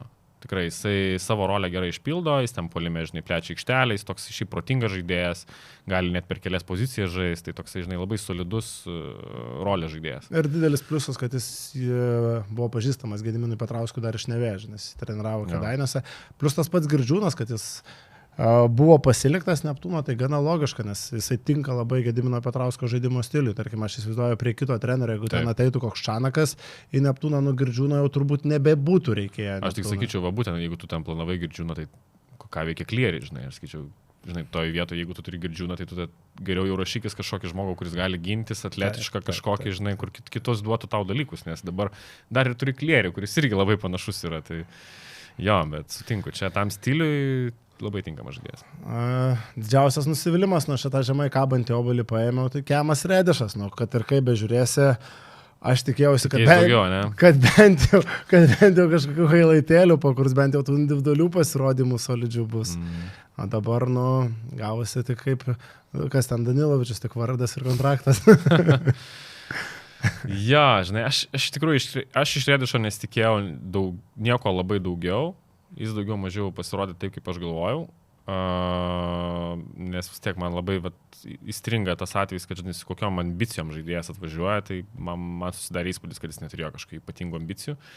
Tai tiesiog buvo projektas, tas projektas pasibaigė ir viskas. Tai nežinau, mane labiau gal neigiamai nustebino Petrilevičius, iš tikrųjų žaidimas, aš tikėjausi iš jo daugiau solidumo. Ir gal Lavrinovičius, aišku, žinai, vėl, bet ten jis turi problemų, tų sveikatos, jam sunku įsivažiuoti, bet kažkaip vis atrodo, kad tikrai žaidėjas gali daugiau, žinai. Tai visa tada Lavrinovičiaus atkarpa po to stebuklingo pasirašymo su Žalgiriu, kur aptarta, apdainuota, kaip jis ten sodė, ar kuris ten bulves ravėdamas sulaukė skambučio, bet gaila, kad Lavrinovičius nesiklosto karjerą po to, bet gal dar užsikabins, bent jau LKL lygyje, gal iš Lietkabelio žemesnio lygio komanda reikia to žingsnelio, gal kur būtų aptų vėl pagrindinių žaidėjų. Tik tas sveikata klausimas, žinai, jis yra pastoviai traumuotas, tai jam gali niekur nepavykti taip įsikabinti, žinai, ir užtikrintai pasirodyti. Tai čia tas sveikata, žinai, jeigu kažkaip susitvarkytų. Gal aišku, jeigu žaistų kitoj komandai, tarkim LKL komandai, kurie nežaidžia tauriai, tai vėl tada turi daugiau laiko poilsiui, žinai, mažiau to spaudimo, gal mažiau apkrovų kūnui, gal mažiau ir tų traumų būtų, tai pasižiūrėsim, žinai. Geriausias papildymas sezono metu, tai aš Flauersą pasirašiau. Man tai Furmanavičius kažkaip labiau patinka. Kažkaip man labai tas sprendimas atrodo. Metabulė Lietkabelio, bet kokia atveju. Taip. Ant kiek Lietkabelio vadyba. Dar ir sakau, man ir tas Aimako susigrąžinimas atrodo irgi labai geras sprendimas. Tai, bet iš tokių gal įdomesnių, tai Stanley turbūt, Šiaulius. Kol kas dar anksti gal spręst, bet aš manau, kad tai gali būti tikrai pastiprinimas jam, žinai, sezono eigoje. Tai ir aš Juventuso kaip Ladjarą, ne? irgi kol kas dar gal anksti spręsnis sužaistos kelios rungtynės LKL, bet panašu, kad gali būti sėkmingas tikrai pasirašymas, bent jau už to, ką matėm kol kas. Aišku, didelę rolę atvyko. Nu ir minėjau Turnerį irgi garžduose, manau, irgi, sakykime, solidus kaip jiems žaidėjas. Prašiausias papildymas sezono metu, nu tai Olinas Carteris iš Jonavos, kur kalbėjom, kad žaidėjas. Kosmonautas, biškelį. Ja. Bet man, žinok, mane tai muša Simančiaus pasirašymas šiaulius. Aš tiesiog matau žaidėją, kuris ko gero, kažin ar traukia iš vis tą lygį. Tai bent jau kol kas taip atrodo, žinai, gal jis dar nustebins, bet... Manai, kad Šilinį po kelių mėnesių bus galima įtraukti. Gal ne? Matai, čia su lūkesčiais, aš nesitikiu nieko, žinai, ypatingo iš Šilinio, žinai, klausimas, ko tikėsi, aišku, kaip starto penketo centras, vis tiek jis turės delivery, žinai, turės kažką duoti.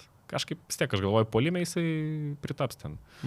Galų gale pas Petrauską komandose skaičius tai visi turi, tik kiek atneša naudo. Jeigu ten, žinai, būtų kitas treneris, kuris labai reikalautų gynybos ir, žinai, kad ta sistema būtų tokia labai gynybinė, tai aš sakyčiau, tada čia tikrai realu, kad nepritaps, bet į puolimą tai... Turės ten, jaučiu, 80 taškų įzį tam Neptūne. 5 ten kamuolius. Jo, tai statistiškai atrodys gerai, kiek tai padės Neptūnai būti pergalingam, čia jau kitas klausimas. Įdomiausias rungtynės kol kas, tai aš pasiėmiau Gargždai Rytas, kaip ir čia kalbėjom prieš podcastą, nedaug šiemet tų gerų mačų buvo, kur nuo pirmos iki paskutinės minutės tave išlaikytų Max intrigoje, Max susidomėjimas, nes tų rungtynių kaina dar gana maža, tokia turi 4 ratus, tie tarpusavio lentelės kaimynų akistatos nebuvo kažko įspūdingos, Lietkabelio pergalės prieš Rytą irgi turbūt gali traukti panašią kategoriją, bet didžiausias staigmena, jo Gargždai žaidė namie, tai Gargždam čia šventė ir Gargždiškai iš tas rungtynės atsimins ir po 5 metų. Taip. Nu, tai aš turbūt rinkčiaus gal Lietkabelio tas pergalės, jo, kur ten, sakykime, vis tiek, ne ta komanda, kur ten, sakykime, žinai, planuotum ten pergalės prieš Rytą, bet tikrai atrodė labai solidžiai ir kažkiek nustebino, žinai. Nu ir dar sakėm labai greitai, čia pasikalbėjom, bet apie tuos žaidėjus, kurie žemesnių turnyrinės lentelės komandų gali keltis į pirmą ketvertuką ar pirmą dvejetuką, kur dabar žaidžia, tarkim, žemoji komandos, tai yra lyderis ir kur gali kilti iki bent Europos taurės ar FIBA čempionų lygos komandos. Tai ką pirmą turi? Tai... Aš pirmą turiu Baslyką, ko gero. Man atrodo, kad solidžiai žaidžia Šiauliuose ir nežinau tik tais, ar jis gali ten, žinai, pretenduoti labai kokį Lietkabelio lygį, bet kodėl, žinai, nuo suolo visai įsivaizduočiau. Tas pats Pleikys irgi, žinai. Va, aš Pleikė pirmoje. Tie Šiaulių lietuviai, jie dar, sakykime, jie tokie tikrai žaidžia gerus sezonus, nepaisant to, kad turi daug konkurencijos. Ten, žinai, kiek to kamuolio rankose turės su tais amerikiečiais, bet jie tikrai atrodo solidžiai. Iš to žemesnio dar labiau lygio, tai Kreišmontas, sakau, man visai imponuoja ir manau, kad jį pasižiūrės ten koks Juventusas, žinai, kur sakykime, galėtų tikrai užimti tokią trečio numerio poziciją galbūt. Aš dar ką turiu, aš turiu Luką Ulecką, geri skaičiai Juventuse ir man tas jo universalumas padidėjęs labai patinka, mes anksčiau įsivaizduodavom kaip metikas. Atsimenu, su Lukošiūnu net kažkiek ta būdavo konkurencija lyginama, tai Uleckas tikrai pridėjo universalumą ir aš visada labiau linkęs tikėti tai žaidėjais, kurie yra praėję gerą krepšinio mokyklą ir turi gerus pagrindus. Uleckas vis tiek Žalgirio sistemai praėjęs, buvęs kažkiek prie pagrindinės komandos treniruočių, jam adaptacija aukštesniam lygiai būtų lengvesnė, nes labai gerą pavyzdį prisimenu, kai Donatas Sabeckis buvo pakviestas į Žalgirį, po to sėkmingo labai sezono Šiauliuose, kurie ten su Biručiu dominavo ir nuo atsiliepimai Žalgirio buvo, kad labai sudėtinga įves žaidėją į tokio lygio komandą, kuris neturi pagrindų atėjusių iš žemesnio lygio klubų, kuris ten iš visas Sabeckis vėlyvo brandimo, jis ten Birštone ar KL žaidė ir paskui iššovė. O tokiem žaidėjim kaip Uleckas, kurie nuo mažumės gerose sistemose jiems lengviau. Šiaip realu, aš galvoju, kad vienas iš tų žaidėjų, ką tikrai Rytas žiūri. Ir gali būti, kad jis susigrąžins Ulecką, nes tikrai sezonas solidus tenoj, skaičiai geri, kamuolius geri kovoja, asistai ten irgi virš 2, tai ir toks, sakyčiau, bet dar realiau matau Danusevičiaus tranziciją į Rytą vis dėlto. Aš taip pasižiūrėjus irgi, bet būtent ko jam reikia, tai vietoj to paties Brunkės būtų, manau, superinis pasirašymas. Brinkė šiaip nusivylimas. Ja, faktas. Ta prasme, aš ir prieš sezoną nelabai supratau jo pasirašymą. Ne tai, kad nusivylimas, bet, nes aš ir nesitikėjau nieko. Tai čia buvo tas žaidėjas, kur galvojau, kad tikrai blogiausias sprendimas ir pasitvirtino, nes, realiai jis labai mažai duoda, ką jis ten tritaškį kartais įmes, bet ir tai, žinai. Už Brady Maneką geriau, ar ne? Tas klausimas, jo, ta dilema. Kas blogesnis? Na, aš vis tiek Brady Maneką. Jo taip nemuša, jo taip netakuoja, netargetina kaip Maneka. Manekas metimuką geresnį vis tiek. Metimuką geresnį turėjo. Su Maneku vis tiek eičiau. Ką dar pasakėm, kam iš LKL žaidėjų matytum galimybę... Glyn Watson istorija, ne? Jeigu taip pasižiūrėjus, tai va, iš tų tokių jaunesnių, man Šiaulių tie du variantai. McKnightas 23 metų, kur tikrai, manau, turi didelį potencialą, jeigu metimą pasigerins, ir Hendersonas vis tiek dar 25 metai, žaidžia tikrai gerą sezoną, manau, kad jis tikrai solidžiam lygiai Europai gali žaisti. Aimokas, nepamirškim, rūkis, ta prasme, tokių duomenų žaidėjas, tokio įgūdžių paketo, manau, tikrai irgi turi potencialą nemažą. Ir Flowersas tas pats irgi, jisai vis dar gali žaisti tokiam, sakykime, neblogam lygiai, žinai, jisai gal nežais ten, nekils, Eurolygos lygio nepasieks, bet, sakykime, Europos turė, čempionų lyga, manau, realu. Ar aišku, čia net ne ta kategorija, bet aš galvoju, kad, tarkime, jeigu apie žaidėjus, kurie žais vieną dieną Eurolygoje, Džerikas Hardingas kažkada sulauks šansų. Kažkokio Eurolygos komandai, čia aišku, ne Glyno Watsono situacija, nes žaidėjas atvyksta kaip ACB rezultatyviausias žaidėjas ir dėl kažkokių priežasčių vis dar neatsiduria Eurolygoje ir vieną dieną vis tiek galvoju, kad sulauks šansą. Gali būti, žinai, kad toks ypatingai sezono eigoje, jeigu kažkada, žinai, taip kažkam labai prisireiks gynėjo tokio pagalbinio, tai įmanoma, kad ten Vitorijos Baskonė jiems, žinai, duotų šansą. Atsiranda netokių mėsgalių. Tiek, kad aišku, jo tas amžius, matai, labai vis tiek tos komandos irgi nori to tokio pabandyti su tais G-lyginiais, kur maždaug gal užloš ir taip turėsi ten. Ypač sezono antroje pusėje. Jo, faktas, kad noris persvers. Ką? Pirmą double LKL dėjimą.